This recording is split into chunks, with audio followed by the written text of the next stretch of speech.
मैं आपसे क्वेश्चन पूछना था कि दाऊद मरा कि नहीं मरा? सर उस वक्त भी नहीं मरा था जब मैंने न्यूज दी थी। मैंने कहा था कि उसकी तबीयत खराब हुई है। मैंने किसी जगह नहीं कहा कि वो मरा है। साथ मैंने ये भी कहा था कि न्यूज कंफर्म नहीं है। मुझे नहीं पता कि लोगों के इतने दिल में वो बसता है कि लोगों ने जो है उतने इतना माइंड कर लिया इस बात को। कैसा कैसे हो गया। चलो, को मरा कि नहीं मरा, लेकिन मैंने देखा कि जैसे ही हमारा राम मंदिर बना, बहुत पाकिस्तानियों के जो है वहां से कॉल्स आने शुरू हो गए, मैसेजेस आने शुरू हो गए, इवन की इनविटेशन आने शुरू हो गए कि जी आपने बड़ा ही गलत काम किया है। और मैंने कहा यार, देश हमारा, जगह हमारी, हम जो मर्जी करें। भी आपने जो वहां पर मंदिरों का किया है, हम यहाँ पे मस्जिदों का कर रहे हैं। बात खत्म। आपको जब हमने तो कभी प्रोटेस्ट किया नहीं, आपने जितने मंदिर तोड़े हैं, हमने एक तोड़ी है, बाकी भी तोड़ देंगे यहाँ पर जितने भी हैं, और हम अपना कब्जा वापस ले लेंगे जो आपने लिया हुआ है। तो इसलिए राम मंदिर तो हमने बनाना था, बना भी दिया है। एंड क्या मोमेंट था वो। देखिए, ठीक है, पाकिस्तानी होकर मैंने आपको बताना था हल्का सा कि वहां पर क्या है, रुदाली गैंग आपका लगा हुआ है, हमें फर्क नहीं पड़ता। बट हमारे जहां पर जो जश्न मनाया गया है, हमने आज तक भी, मैंने भी पूरी लाइफ में दिवाली देखी है, न्यू ईयर की सेलिब्रेशन देखी हैं, बहुत कुछ होता देखा है। हमने वर्ल्ड कप के फाइनल जीते हुए भी देखे हैं, उसके बाद भी दिवाली देखी है, लेकिन जो इस बार हुई है राम मंदिर के बाद, उसका मुकाबला ही नहीं था। इट वॉज इधर अनप्रेसिडेंटेड। हमने कभी देखा नहीं कि पूरी दुनिया में लोग इकट्ठे हो जाएं एक मोमेंट के लिए। कोई जैसे एक डिविजन्स होती हैं सोसाइटी के अंदर, आपके भी हैं, शिया सुन्नी का एक डिफरेंस है, पुख्तून वाले अलग हैं, आपके तो चलो सारे अलग अलग हैं एक दूसरे से, लेकिन हमारे यहाँ पर वो सारा कुछ खत्म होकर एकजुट होकर पूरा कंट्री आ गया था। It was something heartening to see. And मुझे लगता है कि ये मोमेंट्स बार बार आने चाहिए हमारे देश में। और आपने तो वैसे भी 400-500 बड़े बड़े हमारे मंदिर ऐसे हैं जो कब्जे करके आपकी कम्युनिटी ने कर लिए थे, इसलिए दैट मीन्स 400-500 बार अभी हमें ऐसी खुशियां बार बार मिलने वाली हैं। बिल्कुल ऐसा ही है। लेकिन सर खैर पाकिस्तान की गवर्नमेंट ने जरूर एतराज किया। वो भी 2-3 दिन बाद उनको होश आया। लेकिन पब्लिक की तरफ से इस किस्म का रिस्पांस नहीं आया। इनफैक्ट आपके कई टीवी चैनल्स ने बताया कि पाकिस्तान की तरफ से सिंध से जो है वो पानी भी भेजा गया। और साथ जो है वो राम जी के जो वो ड्रेसेस जो भेजे जाते हैं तो वो, और इस तरह से कई चीजें जो है वो सिंध से भेजी गई। मेरे अपने घर में जो है वो लंच मैंने उसी दिन ऑर्गेनाइज किया था। हिंदू कम्युनिटी आई थी। तो आप सबको एक ही लाइन में नहीं खड़ा किया जा सकता। हाँ ये जरूर है कि जाहिर गवर्नमेंट का अपना एक होता है तो उन्होंने वो स्टेटमेंट दिया, या गवर्नमेंट चैनल्स पे अगर कोई काम करता है, या इवन टीवी चैनल्स पे जो लोग काम करते हैं, मैं भी कर चुकी हूँ काफी टाइम। तो उस वक्त हमें डिक्टेशन दिया जाता था कि आपने ये बोलना है और आपने ये नहीं बोलना है। और इसी वजह से बहुत से लोग मेरे जैसे जो है हमने टीवी चैनल्स को छोड़ भी दिया। लेकिन सर आप अगर सबको एक ही लाठी से हाकेंगे तो वो तो सही नहीं होगा। लेकिन ये भी बताइए साथ ही कि सर स्टॉक एक्सचेंज की अगर हम बात करें तो हांगकांग को जो है पीछे छोड़ दिया है भारत ने, और अब 4th नंबर पे जो है आप लोग चले गए हैं। कैसे देख रहे हैं आप इस सक्सेस को? आपको क्या लगता है कि ये इकोनॉमी की वजह से, ऑफ कोर्स, क्या क्या कहेंगे आप? देखिए, मैं बैठा हूँ चाइना में, और चाइना में सर के ऊपर हाथ रख के बैठे हुए हैं, क्योंकि इनकी जो स्टॉक मार्केट है वो नीचे नीचे नीचे गिरते गिरते हमें लगता था ये पाताल लोक तक पहुंच गई है। अब उसके नीचे भी कोई लोग है, वो भी वहां तक भी पहुंच गए जिसका हमने नाम भी सुना नहीं था। ये हालत है स्टॉक एक्सचेंज की यहाँ पर। और भारत में रुकने का नाम ही नहीं ले रही। और अभी तो राम मंदिर बना है, अभी तो एक दिन निकला है राम मंदिर बनने के बाद। हमें पता था कि जिस दिन राम मंदिर बन जाएगा हमारी इकोनॉमी को बूस्ट मिलने वाला है।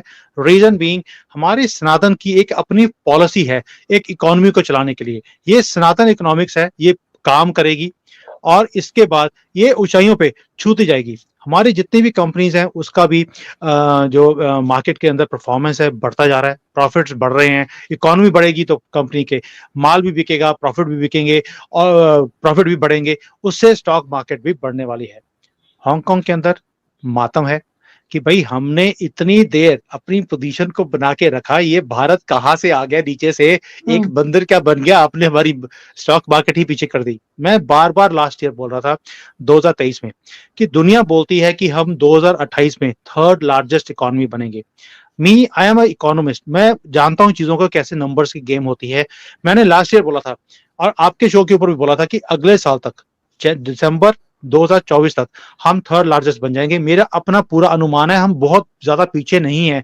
अगर हम जर्मनी और जापान की बात करें स्टॉक में, अपने इकोनॉमी में, as per as GDP is concern, we are going to cross them this year itself. और इसके बाद रह गया स्टॉक मार्केट। आप सोच के देखिए जितनी हमारी जीडीपी है उससे ज्यादा की तो हमारी स्टॉक मार्केट आज की डेट में। ये भी होता नहीं है। चाइना की जो इकोनॉमी है और जो स्टॉक है 50% है स्टॉक मार्केट यहाँ की इकोनॉमी के, और हम लोग 100% को क्रॉस कर गए हैं। क्या आप कभी सुना है ऐसा? सिर्फ अमेरिका है जिसके अंदर उनकी स्टॉक मार्केट उनकी इकोनॉमी से ज्यादा है। सो दैट शोज कि भारत अब उस एलीट ग्रुप में पहुंच रहा है जहां पर अब हम अपने आप को गरीब कंट्री नहीं बोल सकते जैसे 10 साल पहले बोलते थे। Now we are a developing country, not a poor country and not a super poor country also, जो कि कभी भी गिर सकती है। कई कंट्रीज होती हैं जो कभी भी लुढ़क सकती हैं, गिर सकती हैं, अगर कहीं से आईएमएफ से पैसे पूछे ना आए तो। हम उस किसी भी कैटेगरी को बिलोंग नहीं करते। हम आते हैं अब super super good country who is rising, जो कभी भी तीसरे नंबर पे आ जाएगी। स्टॉक मार्केट भी अब तीसरे नंबर पर आने की कगार के ऊपर है। दैट मीन्स कि अब आगे बल्ले बल्ले है, अब राम राज्य लेकर ही आएंगे हम लोग। बिल्कुल ऐसा ही है। लेकिन सर ये जो इकोनॉमी आपकी बेहतर हुई है, पहले भी थी लेकिन इतनी ज्यादा नहीं थी। उसमें बहुत से लोगों का कहना ये है कि क्योंकि मोदी जी और अमित शाह साहब जो हैं उन दोनों का गुजरात से ताल्लुक है, और गुजरात की जो फैमिलीज होती हैं वो हमारे यहाँ पाकिस्तान में भी जो गुजराती फैमिलीज हैं वो बिजनेस में बहुत आगे हैं। आपको लगता है क्या एक रीजन ये भी है कि जिसकी वजह से उन्होंने फोकस रखा बिजनेस के ऊपर, गवर्नमेंट ने, आपकी आर्ज गवर्नमेंट ने? आर्ज आर्ज जी, मैंने आपको एक बार सजेशन दिया था कि अगर आपको अपनी इकोनॉमी यानी कि पाकिस्तान की, वैसे तो डेवलपमेंट से आपकी कंट्री को कोई मतलब नहीं है, लेकिन फिर भी अगर किसी को अकल आ जाए, वो कहेगी हमने अपनी इकोनॉमी बढ़ानी है, आपको कोई ना कोई जैन भाई लेना पड़ेगा। हम सारे गुजरात से आते हैं, मेरे भी फोर फादर्स गुजरात से हैं, ठीक है, बाद में हम लोग पंजाब में शिफ्ट हो गए। तो हम लोगों के ब्लड के अंदर बिजनेस करना एक एक तरह से जिसको बोलते हैं जीन्स के अंदर है। तो वही काम ये अपने मोदी जी हैं, अमित शाह हैं, कोई भी हैं, ये सारे के सारे भी उसी मिट्टी से आते हैं। बिजनेस करना कंट्री को, देखिए कंट्री भी एक बिजनेस की तरह है। हाउ टू राइज, नंबर्स की गेम है सारी, और ये बहुत अच्छी तरह से जानते हैं। हमारे पास बहुत बड़े बड़े, जैसे आपके पास भी है ना, ऑक्सफोर्ड से पढ़े हुए भी प्रधानमंत्री आपने रखे वाले, तो वो कुछ कर नहीं पाए। तो हमारे पास भी यहाँ पर बहुत बड़े बड़े आईएमएफ से इकोनॉमिस्ट थे, वर्ल्ड बैंक में काम किया होता, हमारे प्रधानमंत्री भी रहे, वो कुछ भी काम नहीं कर पाए। उनके टेन्योर के अंदर हमारी कंट्री भी नीचे जाती रही। लेकिन आप ही की कंट्री में लोग बोलते थे ओ चाय वाला ये क्या कर लेगा। देख लीजिए, भारत का एक हिंदू, बेशक वो चाय वाला था, उसने कंट्री को कहां से कहां ले गया। क्यों? वो ग्राउंड रियलिटीज को समझता है। हमारी जो कम्युनिटी है बड़ी ग्राउंडेड रहती है। हम आपकी तरह नहीं है कि भाई अगर कहीं प्लेन में जाना है तो कमर्शियल प्लेन में नहीं जाएंगे, हम तो प्राइवेट जेट में जाएंगे। ऐसा काम हमारे यहाँ पर नहीं चलता। हम लोग ग्राउंडेड रहते हैं, ग्राउंड रियलिटीज को समझते हैं और उसके बाद काम करते हैं। इसीलिए जब टॉप से आपको पता है कि मोदी जी करप्शन फ्री हैं, उन्होंने एक भी रुपया ना खाया ना खाने दिया, इसलिए सब भूखे हैं। तो इसलिए वो सारा जो पैसा जुड़ा है, जो करप्शन में पहले जाता था, वो सारा का सारा इकोनॉमी में लगना शुरू हो गया, डेवलपमेंट में लगा है, इसलिए तरक्की की है। और हमें भी गर्व है, फकर जिसको बोलते हैं आप, कि फकर है हमें भी अपने प्रधानमंत्री के ऊपर। वो 10 सालों में क्या ट्रांसफॉर्मेशन लेकर आए हैं भाई। हमने कभी सोचा नहीं था कि भारत में इतनी तरक्की होगी। हमें मालूम था कि कंट्री के अंदर एक पोटेंशियल है, लेकिन तरक्की इतनी जल्दी हो सकती है हमने कभी सोचा नहीं था, और ये बंदे ने इम्पॉसिबल को पॉसिबल करके दिखाया है। मगर ये भी है सर कि कहा जाता है, वैसे तो हर जगह ही कहा जाता है, हमारे तो खैर कहा ही जाता है कि पैसा पैसे को खींचता है, कि अगर आप 0 पे चले जाएं तो 0 से 10 तक आना बड़ा मुश्किल होता है, लेकिन अगर 10 पे हो तो फिर 10 से 100 पे जाना आसान होता है। आप समझते हैं कि पाकिस्तान क्योंकि 0 पे चला गया तो अब ये 1 से 10 तक नहीं पहुंच पा रहे हैं, और इसमें कहीं ना कहीं जो पॉलिसी बनाई जाती है गवर्नमेंट के लिए, उसका, या सॉरी कंट्री के लिए, उसका भी कसूर है? आरजू जी, आपकी प्रॉब्लम ही है कि आप 0 से 10 पे आने की बात करते हैं, क्योंकि 10 मतलब कि 10 नंबरी। आपने हमेशा ही 10 नंबरी वाला काम करने की कोशिश करी है, इसीलिए आपका भट्टा बैठा हुआ है। आप प्लीज 1 पे आइए, पहले 10 नंबरी बनने की कोशिश मत कीजिए। आपके मुंह से भी 10 नंबरी निकला, देखिए ये भी जीन्स का पार्ट होता है। हमारे यहाँ पे हम कभी भी 10 नंबरी बनने की कोशिश नहीं करते। हम करते हैं कि 0 से पहले 1 कैसे आए, 1 के बाद मल्टीप्लाई करना बड़ा आसान होता है। हम 10 के बाद 10 की बात ही नहीं करते, हम 1 के बाद 11 पे पहुंचते हैं, 1 और 1 11। तो वो चीज आपको सीखनी पड़ेगी। आप 10 नंबर को छोड़ दीजिए, तभी आपकी कंट्री का कुछ होगा। अभी तक 75 सालों में आपने 10 नंबरी काम ही किया, कभी अमेरिका के साथ, कभी रशिया के साथ, कभी तालिबान के साथ, कभी अपने लोगों के साथ। इस चीजों से बाहर निकलेंगे तभी कुछ होगा। और आपको ये जो आपने जुर्म रहा है ना, वो लाहौरी यही चलाएगा कंट्री को। इससे बाहर निकल के जैन भाई को ले आइए, 6 महीने में आपकी कंट्री को बाहर निकाल देंगे। कल भी मैं वो 10 नंबरी से मुझे याद आया, मनोज कुमार जी की मूवी है 10 नंबरी, वो देखने की नाकाम कोशिश कर रही थी मैं। 15 मिनट के बाद मेरे तो बर्दाश्त नहीं हुई वो पिक्चर, मैंने हाथ जोड़ के बंद कर दी, मैंने कहा नहीं देखी जा तो रही। आपकी कंट्री में तो 75 साल से ये 10 नंबरी मूवी चल रही है, कैसे बर्दाश्त कर रहे हैं आप लोग?